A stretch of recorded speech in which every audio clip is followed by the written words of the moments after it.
everything that is happening in our precious lives is always happening for us. It's always there for us to grow, deepen our awareness of our essence of what we truly are. And we're not meant to do it alone. We're meant to do this in tribes. We discover more who we are by connecting with others. I see this more clearly than ever. It's really amazing. Every person is significant. That's why it's so beautiful to smile at people that pass us, even in the elevator. You never know what beautiful magic can come from simply smiling at a stranger, someone that, of course, that you feel drawn to, Anyway, I wanted to leave this message because I've been going through a massive awakening to a deeper level of awareness of myself, of how I was playing the victim, of how I wasn't wanting to hear the truth, and how I wasn't considering other people or myself in different ways. And I realized today how important it is for us to feel our heart, to listen to our hearts, and to act from a place of genuine connection with ourselves so that we can then connect with others and come from that place. It's so important for us to be alone and sit with ourselves. And whether it's journaling, playing the flute, dancing, exercise, going for a walk, being in silence.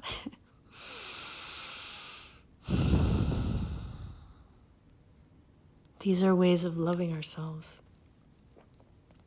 And for it to be okay, that it's not okay at times.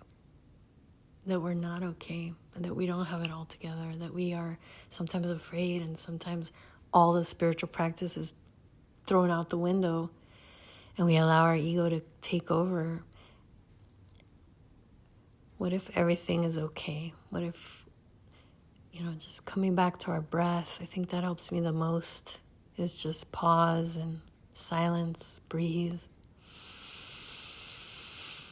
to feel, to come back to feeling.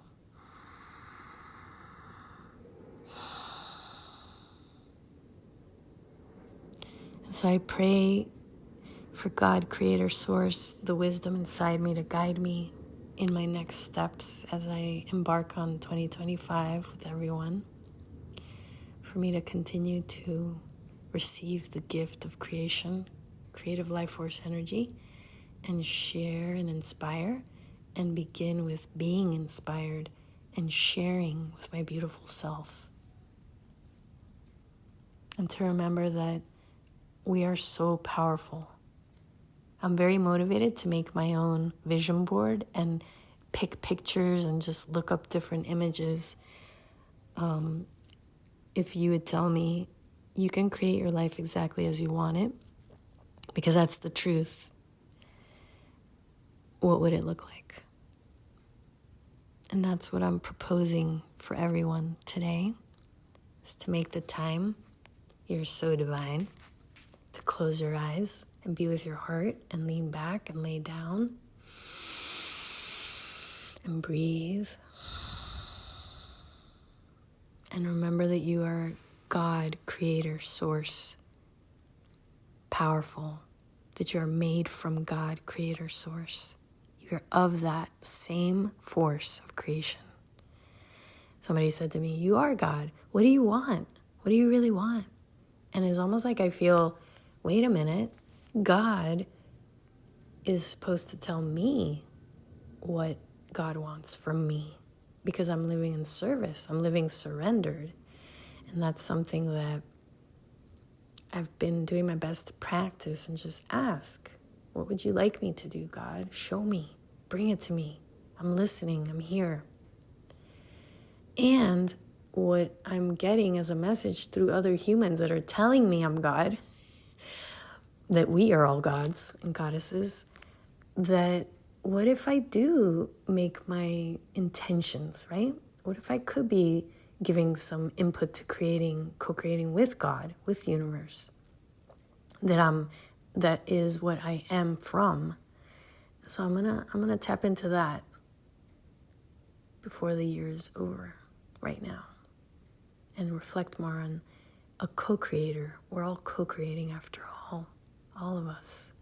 You co-created bringing this to listen to this recording. So what if it's more of that, and it's not just the surrendering and the being? What if there could be more that I could contribute? And so there I go. Living on a farm, that's the first thing that comes up for me right now. Being a part of an eco-conscious, sustainable community that is an inspiration to the world. That just came through too. Here we go. What else would I like to co-create? What would we like to be co-created through me?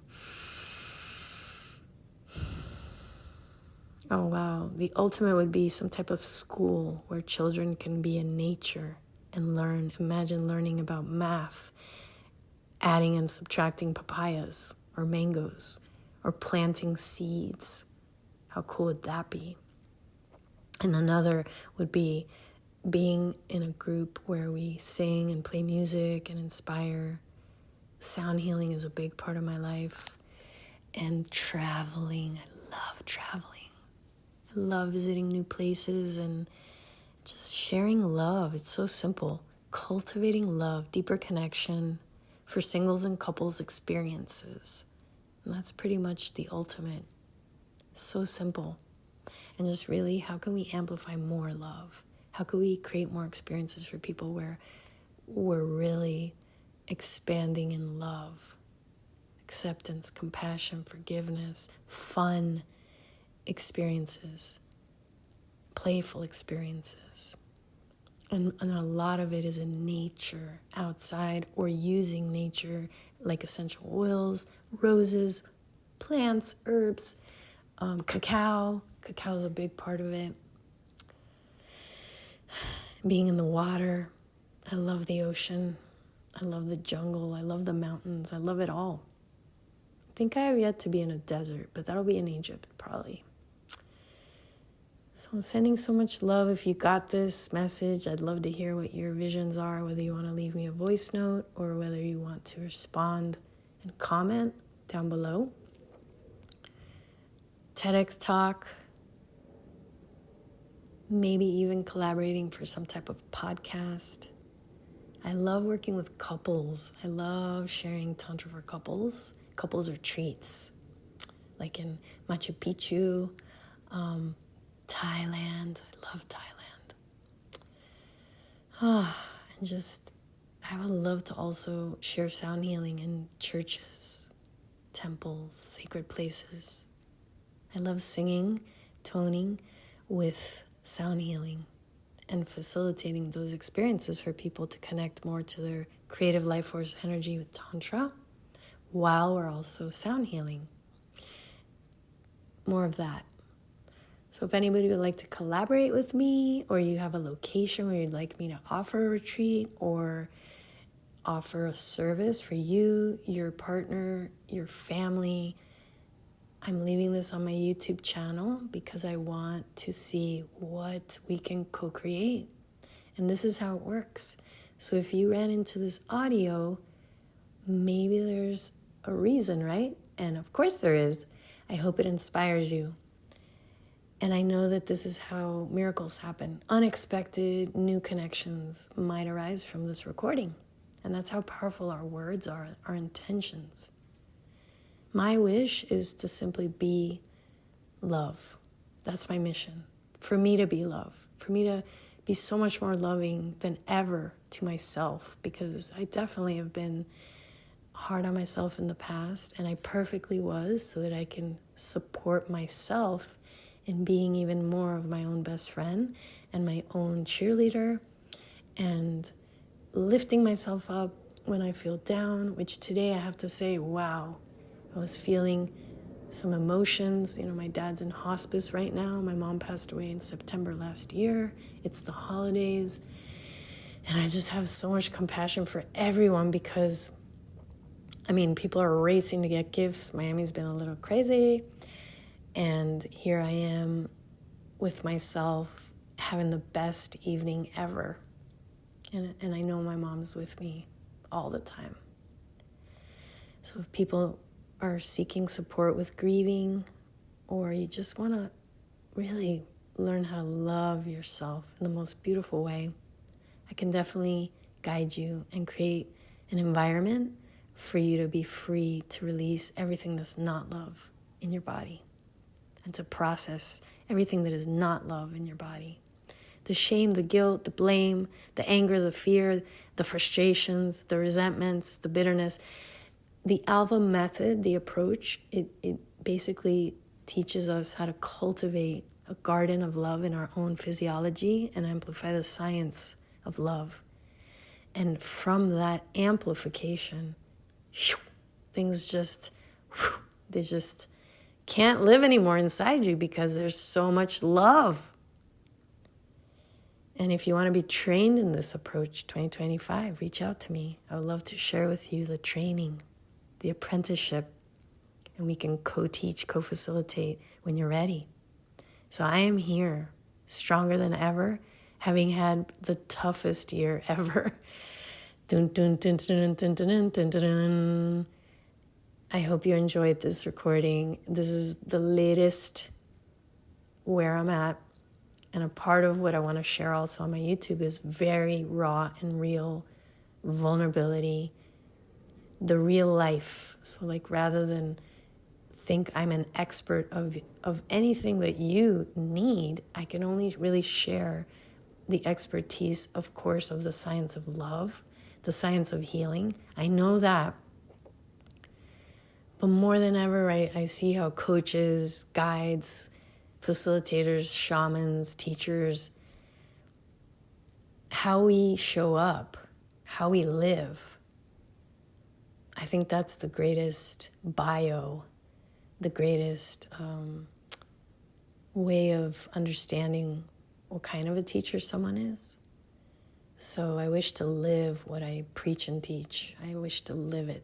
And a part of it is being intimate and vulnerable. And so that's why I created this little message.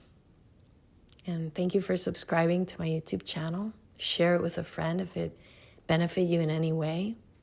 And comment down below. What are you creating as an intention? What feels alive in you that are your dreams that you feel called to create as an intention of what you wish to bring forth for 2025? I would love to read it. And thank you. Thank you for being. And if there's any other topics that you want me to share upon or questions, I would love to create some more videos now that I'm ready. It's been a year of grieving, a lot of really feeling and flowing and sitting and being. You know, this is the thing to be careful, like the wounded healer, right? And so it's so important for us to do our own self-care and not just give when we haven't processed or sat with our own grieving.